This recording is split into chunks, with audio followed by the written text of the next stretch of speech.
বর্তমানে আমরা যে পৃথিবীকে দেখতে পাচ্ছি আজ থেকে 100 বছর বা তারও আগে আমাদের পৃথিবী এমন ছিল না। পৃথিবীর এই পরিবর্তনের মূল কারণ হলো বিজ্ঞান ও বিজ্ঞানীরা। বিজ্ঞানের কল্যাণে নতুন নতুন আবিষ্কার এই পরিবর্তনশীল পৃথিবীকে দিয়েছে নতুন মাত্রা। তবে পৃথিবীর বিভিন্ন দেশের বিজ্ঞানীদের পাশাপাশি আমাদের দেশ অর্থাৎ বাংলাদেশের বিজ্ঞানীদেরও উল্লেখযোগ্য কিছু অবদান রয়েছে, যা আমাদের অধিকাংশরই অজানা। তো আজকের এই ভিডিওতে আমরা জানবো বাংলাদেশের সেরা 10 জন বিজ্ঞানী এবং তাদের আবিষ্কার সম্পর্কে। তো চলুন ভিডিওটি শুরু করা যাক। এই তালিকার 10 নম্বরে রয়েছেন ডক্টর আতাউল করিম। মোহাম্মদ আতাউল করিম একজন বাংলাদেশি বংশোদ্ভূত মার্কিন পদার্থবিজ্ঞানী। তিনি 1953 সালে বাংলাদেশের মৌলভীবাজার জেলায় জন্মগ্রহণ করেছিলেন। বিশ্বের পরিবহন সেক্টরে অবিশ্বাস্য পরিবর্তন এনেছিলেন তার আবিষ্কৃত ভাসমান ট্রেন চলাচল প্রযুক্তির মাধ্যমে, যেখানে ট্রেন চলবে কিন্তু ট্রেনের চাকা লাইন স্পর্শ করবে না, চুম্বকের সাহায্যে এটি এগিয়ে চলবে এবং গন্তব্যে পৌঁছাবে চোখের পলকে।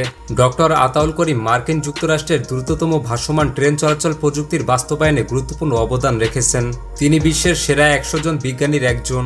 2004 সালে তিনি এই গবেষণা প্রকল্পের নেতৃত্ব গ্রহণ করেন এবং 1.5 বছরে ট্রেনটি নির্মাণ ও প্রাথমিক পরীক্ষায় সফল হয়েছিলেন। এরপর 9 নম্বরে রয়েছেন আব্দুস সাত্তার খান। আব্দুস সাত্তার খান বাংলাদেশের একজন বিখ্যাত মহাকাশ গবেষক। তিনি 1941 সালে বাংলাদেশের ব্রাহ্মণবাড়িয়া জেলায় জন্মগ্রহণ করেছিলেন। কর্মজীবনে তিনি ফ্লোরিডা স্টেট ইউনিভার্সিটির মেশিনারি বিভাগের অধ্যাপক হিসেবে কাজ করেছেন। এছাড়াও নাসা, ইউনাইটেড টেকনোলজিস এবং অ্যালস্টমে কাজ করার সময় 40টিরও বেশি সংকর ধাতু উদ্ভাবন করেছেন।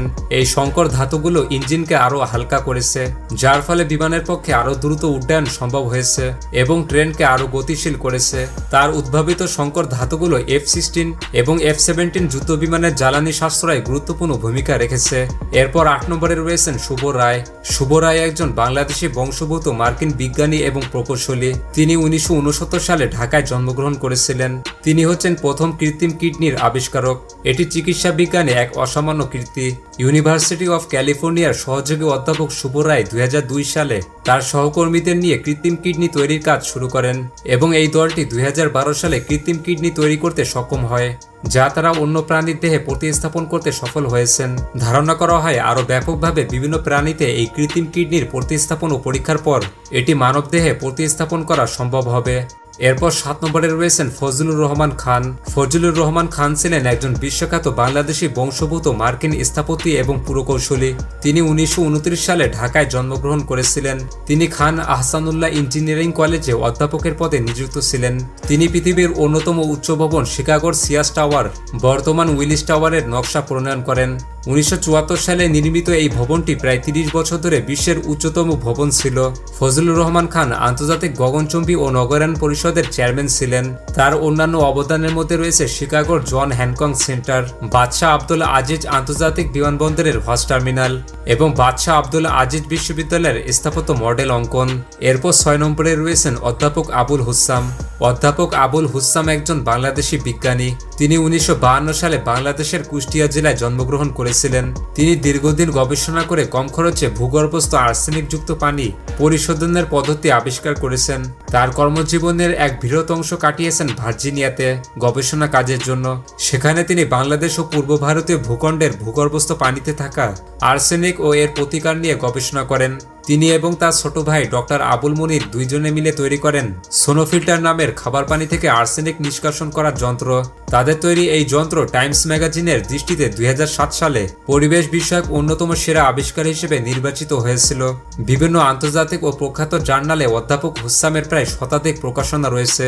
তবে তার বিশ্বব্যাপী পরিচিতি এসেছে এই আর্সেনিক ফিল্টার আবিষ্কারের পর। এরপর 5 নম্বরে রয়েছেন মেঘনাদ সাহা। মেঘনাদ সাহা ছিলেন অবিভক্ত বাংলার একজন বাঙালি তাত্ত্বিক পদার্থবিজ্ঞানী ও জ্যোতির্বিজ্ঞানী। তিনি 1893 সালে বাংলাদেশের গাজীপুর জেলায় জন্মগ্রহণ করেছিলেন। তিনি গণিত নিয়ে পড়াশোনা করলেও পদার্থবিজ্ঞান ও জ্যোতির্বিজ্ঞান বিষয়েও গবেষণা করেছেন। তিনি এবং তার সহকর্মী সত্যেন্দ্রনাথ বসু সর্বপ্রথম আলবার্ট আইনস্টাইনের বিশেষ আপেক্ষিকতার সূত্রকে জার্মান থেকে ইংরেজিতে অনুবাদ করেন, যা কলকাতা বিশ্ববিদ্যালয় থেকে প্রকাশিত হয়েছিল।